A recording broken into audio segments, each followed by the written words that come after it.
Good afternoon, and happy to see you on a slightly grim day. Happy to see you in such numbers in this church again, and from my own point of view, happy to be back here and talking to you.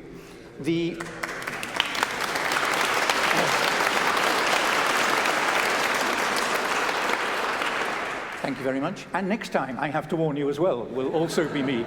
And I thought for the last two lectures of the series, in any case, I wanted to pose two rather far out ideas. One is that of music which is just such fun, the composer enjoyed it so much it didn't really matter what its cause or reasoning or cost was.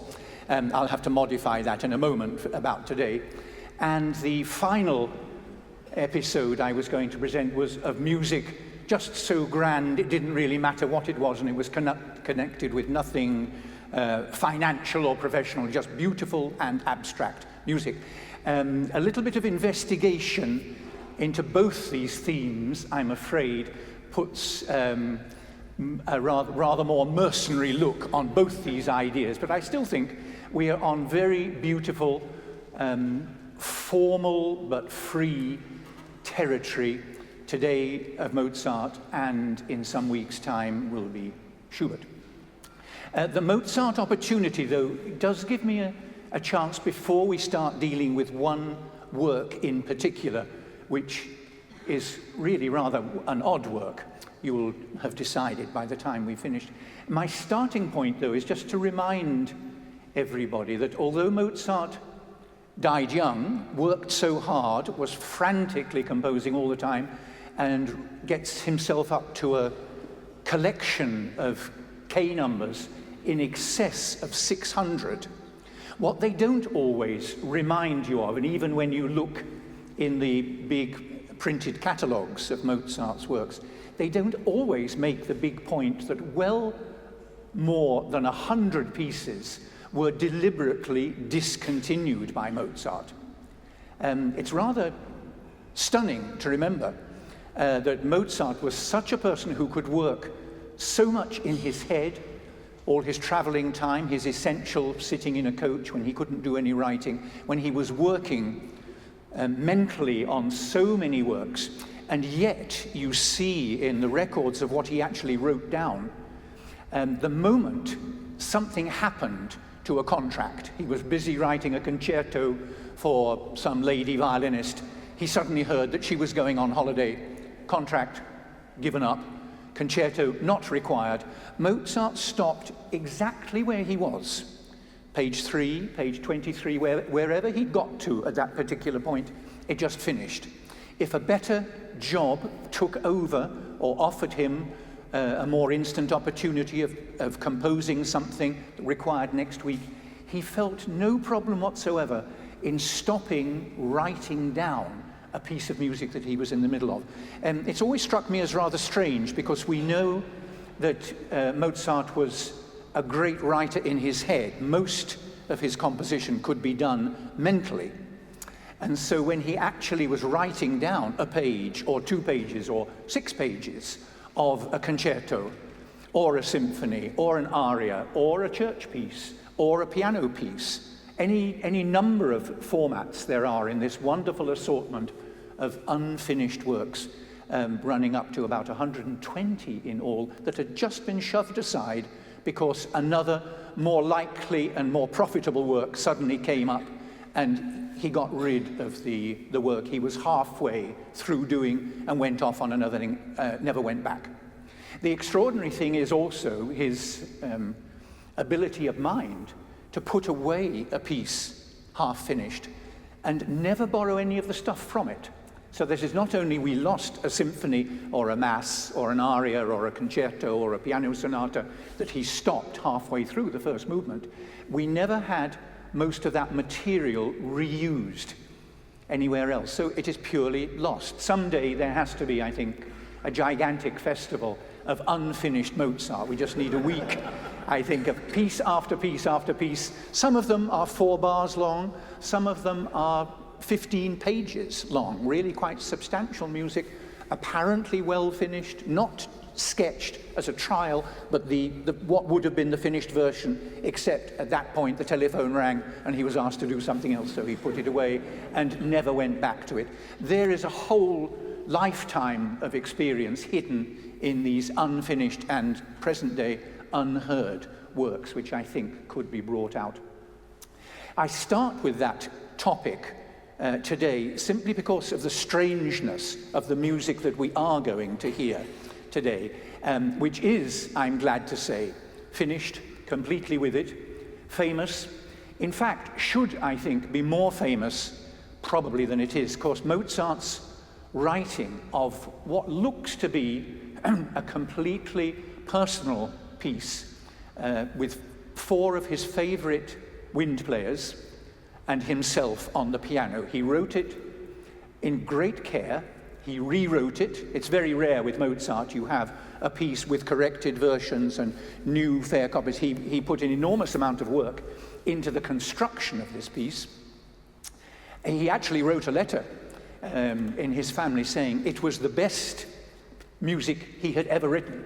And it was very rare of Mozart to make that sort of decision. He was very rarely complimentary about his own pieces anyway. He assumed they were good. He very rarely picked out one above another. But in the case of the work for winds and piano, he specifically writes in his family, this is the best piece he has so far written.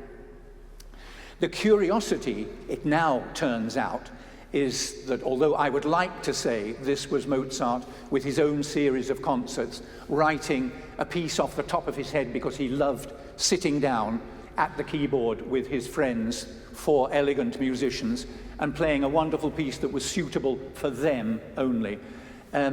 It's always looked like that until recent research has actually made a little discovery, which is that a local aristocrat in Venice had the idea of starting up a professional wind group. Mozart, therefore, had the idea of getting his support, offering him a piece that he would write specially for his players, that would present the best of the wind players, himself as the show-off piano soloist, of course, and that these would be presented by this aristocrat. Everything was nicely underway. It was billed, it was rehearsed, it was planned for a concert. After the players had seen it for the first time, the concert came 2 days later. In Mozart's own series, he was running, for once, his own organization of concert programs in Vienna to try and make money and to guarantee the largest possible audiences. In the outcome, alas, like so many of Mozart's wonderful ideas, he wrote this beautiful piece, he polished it, he made a fair copy of it, he got the best players in Vienna to join him, billed for his concert. He invited the aristocrat he had his eye on, a younger aristocrat, only to discover at the last minute the other aristocrat wasn't coming, was organizing another concert on the very same evening, and was inviting all the important people to his concert. Therefore, they couldn't come to Mozart's concert. It's one of the saddest things for a specially declared intention, I think, of promoting the piano and wind instruments, which was a real rarity at the time. Too late for Mozart to cancel it, and therefore we're in a good position to be able to hear it today, and we have our group already sitting by, ready to play for us.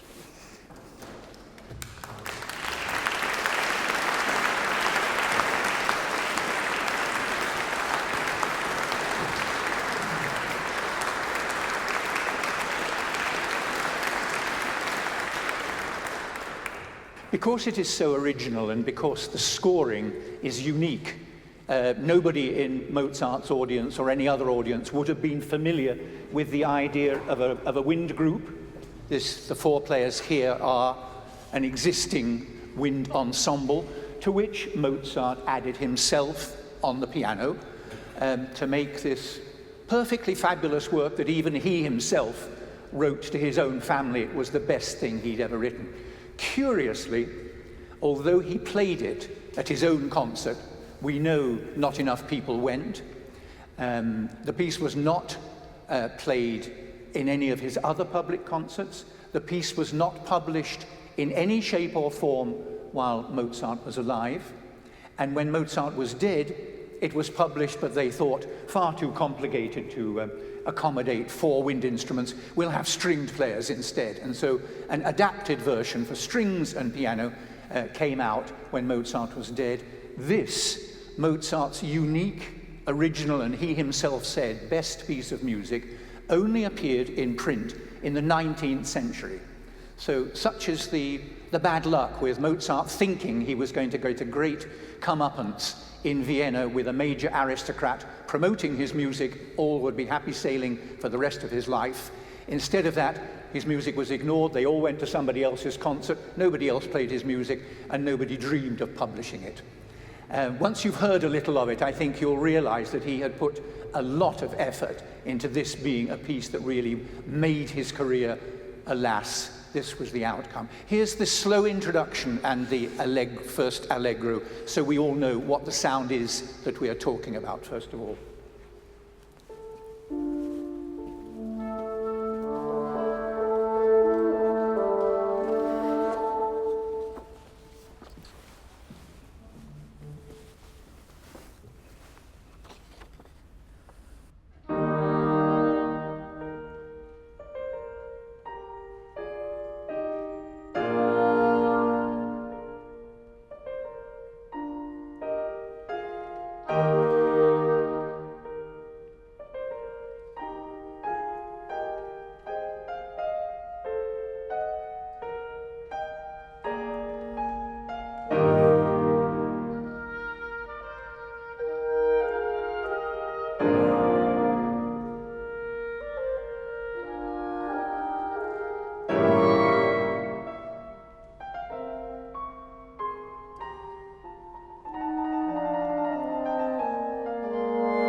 I think it's amazing, and one of the reasons why it's very important to hear this piece before one talks about it, to put it into one's head that this is the first time this combination was used. It must, I mean, most people who listen to this piece think, a great work for winds and piano, joining the hundreds you might associate with the 18th and 19th century. Not true at all. It's the first, possibly the last time you're playing something with this wind group. I think that it doesn't always strike people that this is Mozart's first and last attempt using this combination.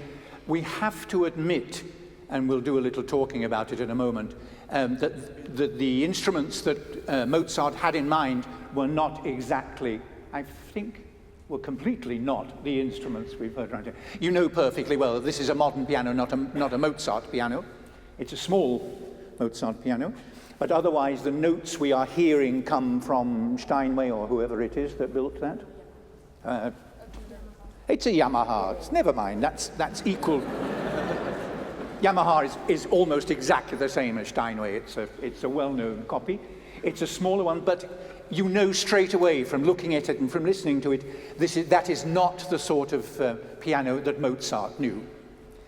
His piano didn't have metal mixture inside. It was a lighter piano. It had different pedals, some with your knees more than with your feet, and so on. Altogether a different sound. We mustn't hold that against the piano, because I think the oboe was very different that Mozart knew, and we'll come to the horn in a moment. The bassoon, well, it played in the same sort of position, with many fewer keys, much less. The clarinet, well, the clarinet hadn't been around for that long, so I suppose if one's going to blush, one has to blush slightly less as the modern player of the clarinet, and that you haven't gone so many 100 miles away from the instrument that Mozart would have expected. Most important, I think, is that, of course, the instrument that Mozart was expecting from his leading horn player was a natural horn, not a modern horn like this. The difference being a great deal of mechanism, of course, and alternatively there was much less work for the hand to do inside. Much lighter sound. Other differences. Is it a question of ease? Is it actually easier to play this piece on the modern instrument, or would it fit as easily on your 18th century horn? Well, stylistically, it's much harder on this because it was so much lighter on the natural horn. But technically, it's very difficult because everything's done with your hand. Like you change the pitch with your hand purely alone. And could you just show us a little bit of on this, but not using the modern isms that you have? Just how it works. Yes, just how it worked if you didn't have any of the modern ingenuity of the fully mechanized horn, just the natural horn, and you had to do things by tongue.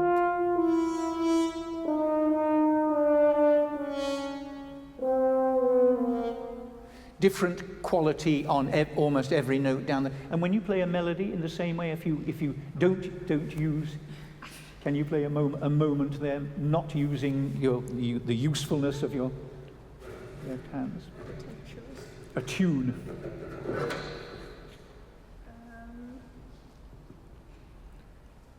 Not in this key. No, in any key you find convenient.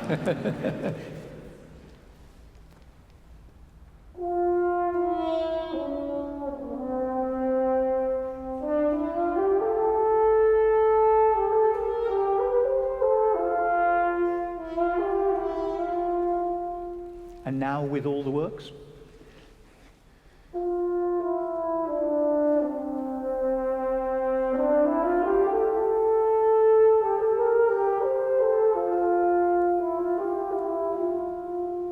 Great. That's the best demonstration I could think of for showing you what was absolutely not assumed in the 18th century of the hand horn. They didn't have a hand horn that played every note identical.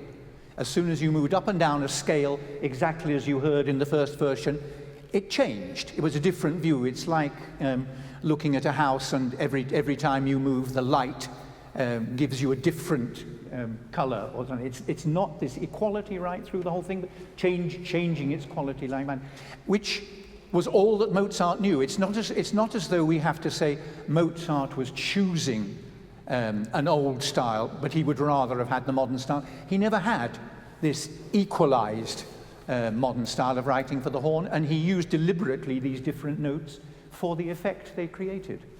He used the stop notes as a feature. So in his concertos especially, he made sure that he chose notes with the sound he wanted rather than just the pitch. So that the stop note would make a special effect. Can you do a little demo from a concerto? Oh, God. A stopped note? This is the unprepared bit. Just do what happens with a stopped note and we hear the difference of the tone. Any next door to each other notes.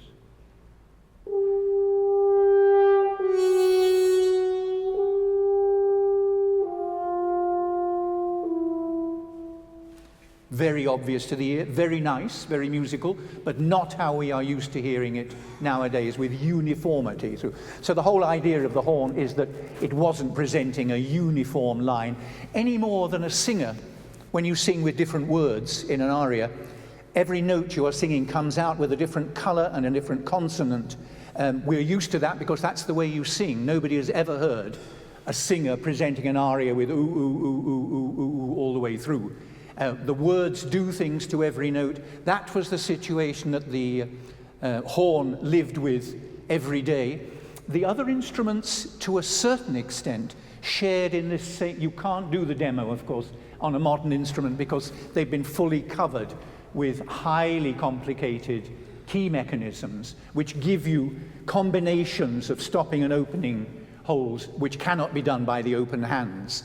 And if you had to do them with the open hands, you'd find, I think, even on the bassoon and even on the clarinet, on an early clarinet, the stop notes do sound different from the open notes. There were differences. The progress of wind instruments has been right through the 19th and 20th centuries to iron out the differences so that you will have one sound which represents the clarinet, top to bottom. You will have one sound which represents the horn, top to bottom. One just has to remind oneself that when 18th century composers were writing for these instruments, they in no way were longing for this because they'd never heard it. They didn't even imagine it, and they were very happy with the differences from each viewpoint that we were getting and hearing so nicely from the horn. From the piano, of course, it's a very different thing. You can do very differently on the piano what you have to do. Do you miss anything from old pianos? Have you ever played this music on an old piano?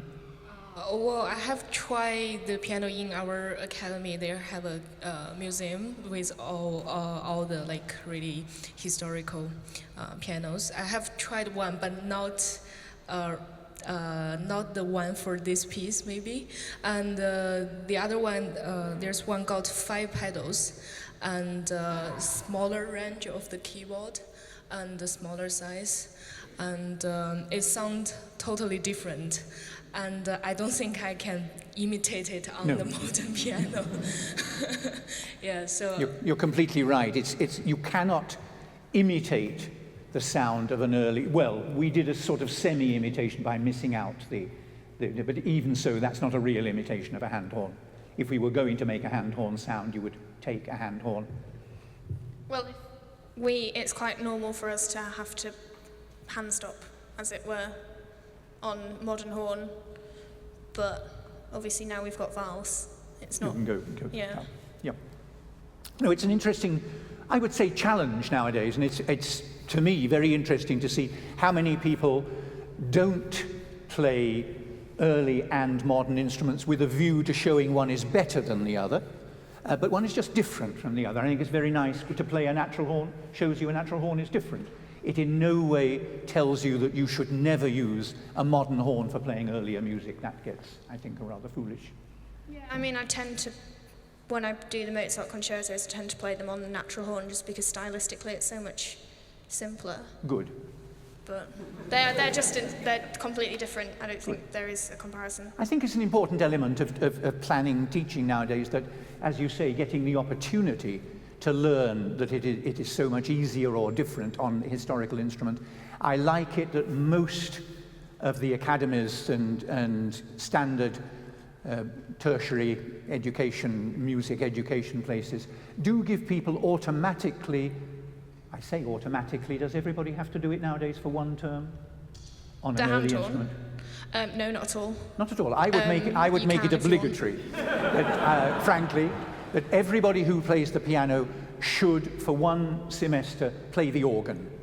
That everybody who plays the modern grand piano, for one semester, should play the harpsichord or the clavichord, or a piano representing what an 18th century pianist had. Just, not in order to convert them, but just to give them the perspective on what has happened since the moment Mozart wrote for this piece and his oboe.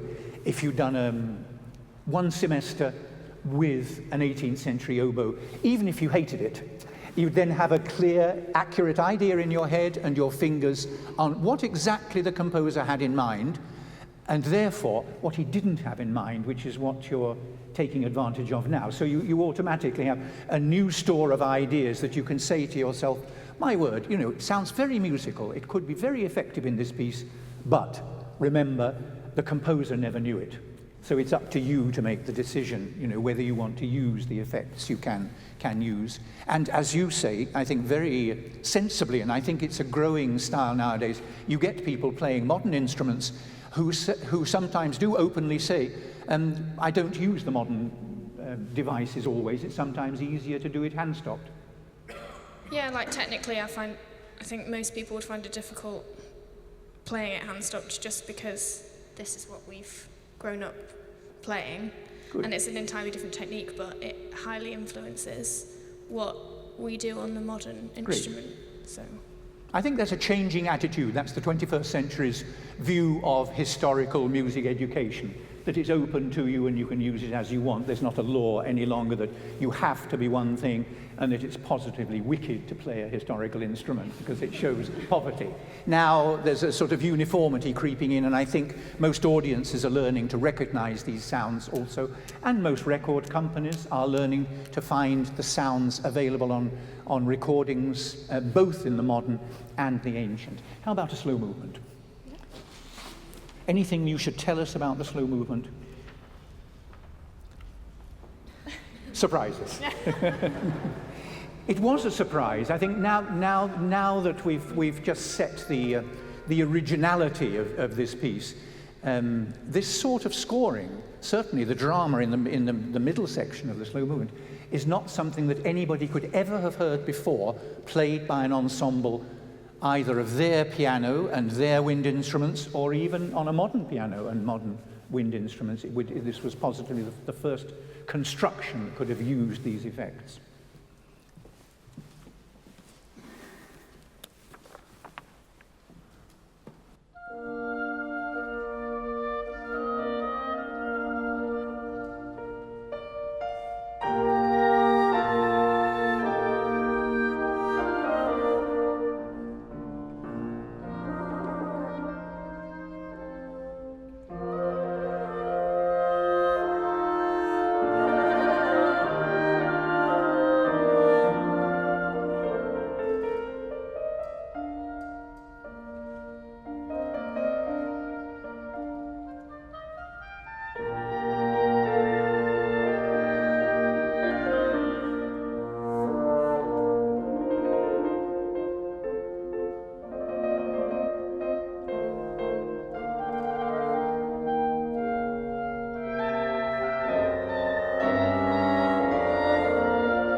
very hard to believe that that was the first movement and almost the last movement ever written for this combination. It seems to me, if one knows the piece anyway from recordings now, you seem to think it's always existed. It's very hard to put yourself, I think, back into the view of the original audience.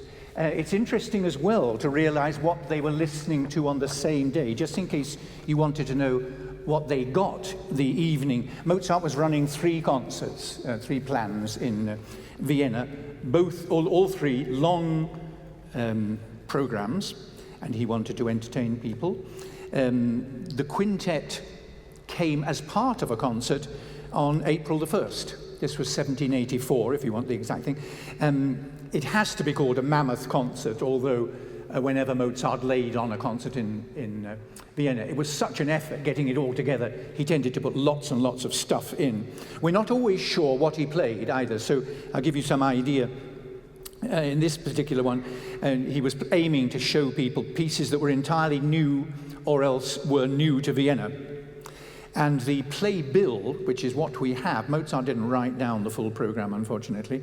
The playbill that was stuck up outside the theatre said that it began with a symphony with trumpets and drums. That's not very specific. It's probably the Hafner Symphony, K384, but he doesn't tell us this. It's just a symphony with trumpets and drums, the introductory sound. He also played a piano concerto, K451. He played the Linz Symphony.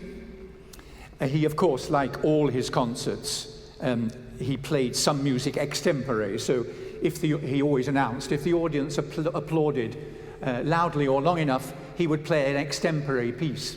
If they loved the extempore piece and applauded it, he would then play another extempore piece.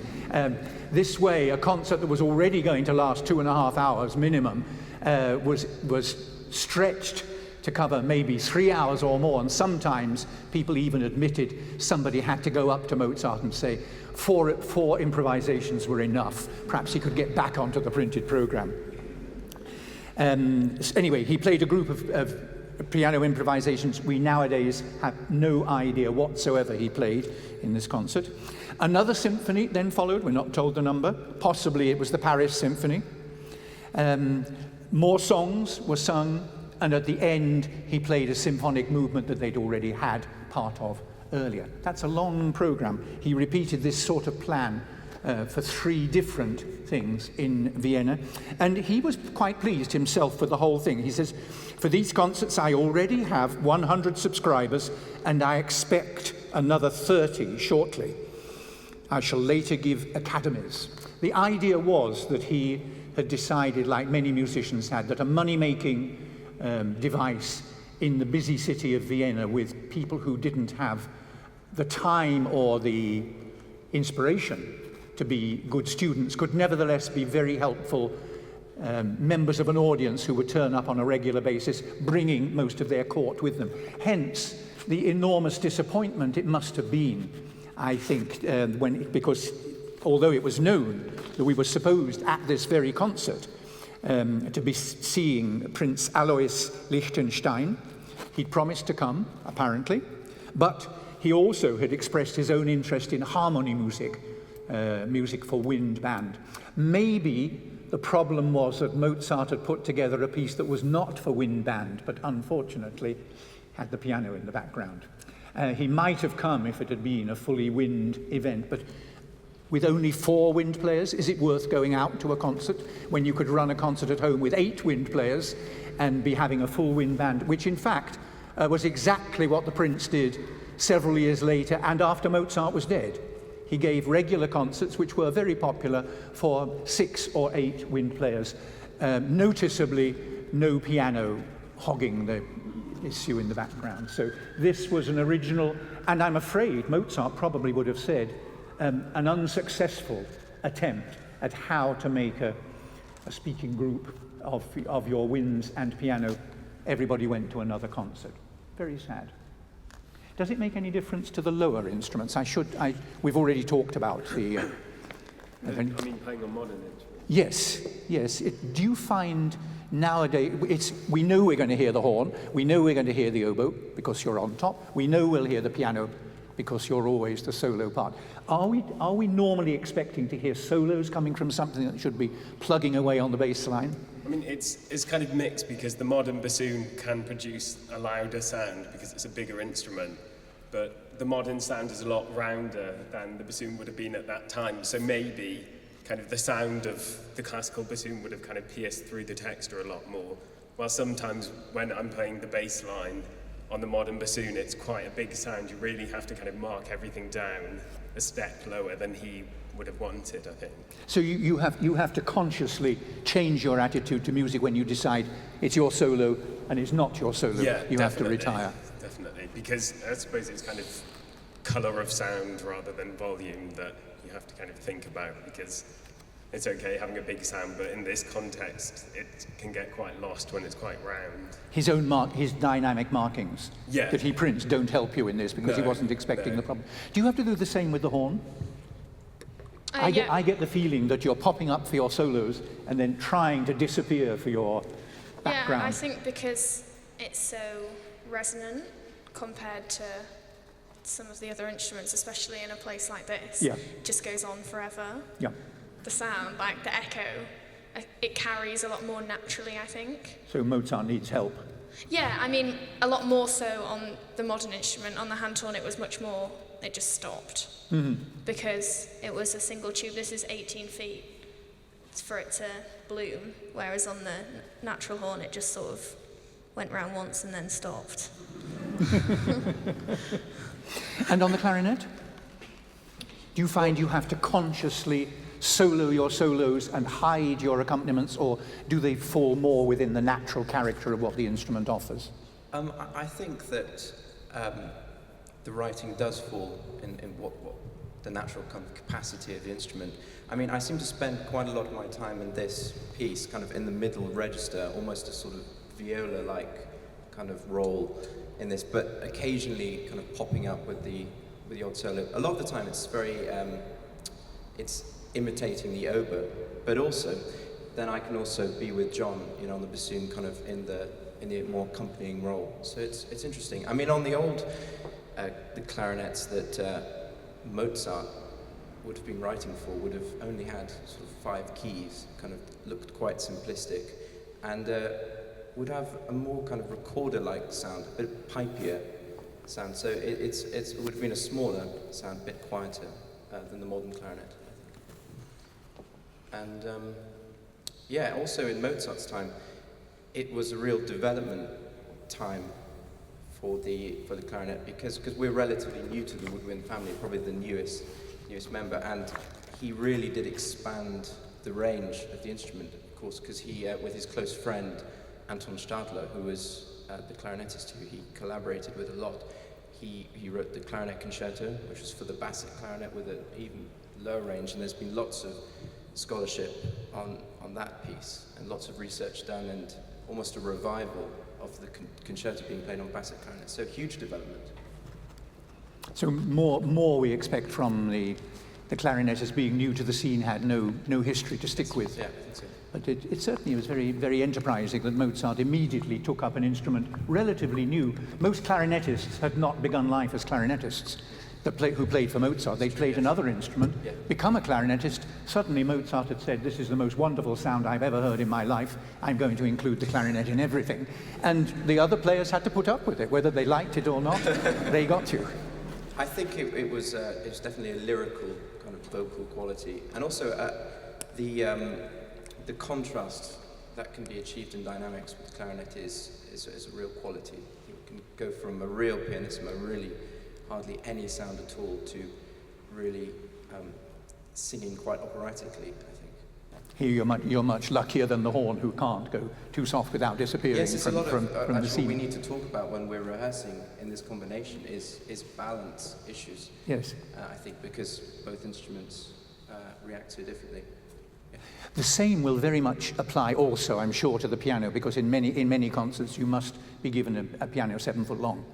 Then surely the problem is whatever you do, you're too loud for most people.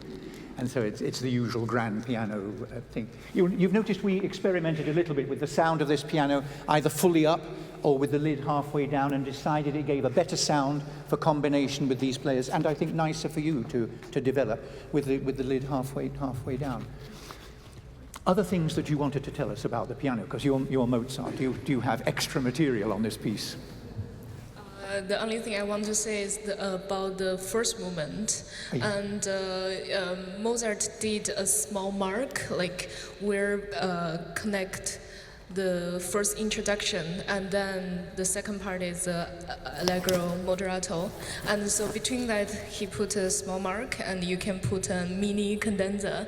So I put my own cadenza and only 2 bars to make a connection between those 2 parts. And I think we should take the chance when Mozart gave us the opportunity to do that. I quite agree. I think that's the best attitude of a concert pianist nowadays, to use the advantages that composers gave you in the 18th century for the ad libitum stuff. There's often, especially with older players, still I find nowadays this slightly tentativeness, or should we do something? It says a fermata, should we be doing something? No, it's much safer not to, or just a trill or something. Now I like it that suddenly in the first movement you come out with a cadenza. You have a choice at the end, because there's 2 endings to this piece as well. We do it over the last movement. Yes, there's 2 endings. Both Mozart, one correct, one less correct. But I mean, there's a chance for all the instruments to add things to their parts if they feel anything is a bit lacking in trills or in devices. Feel free, because we know perfectly well Mozart never played what he'd written. He played what he'd written plus a lot of other stuff as well, so you can feel completely free. We have one interesting example, which we'll take as it comes on the run in the last movement now, just so long as you know that because there are 5 people involved, you cannot have an ad libitum cadenza. And so when Mozart gets to the point in the last movement where he wants everybody to have what you would think would be free improvisation on their own, they can't, because they have to be free improvisation 5 simultaneously. And he writes a really quite large cadenza that he labels as a cadenza to be played in more or less regular time, using all the people involved with material which is a little bit connected with what you've already heard, you'll be recognizing some of it. But otherwise, it's just a free romp through a lot of different harmonies, but with multiple improvisation, if you can believe in such a thing. It is possible to do things new and off the top of the head, two people at once, and you'll hear groupings of these winds and groupings of these winds within the cadenza moment. So here is the finale.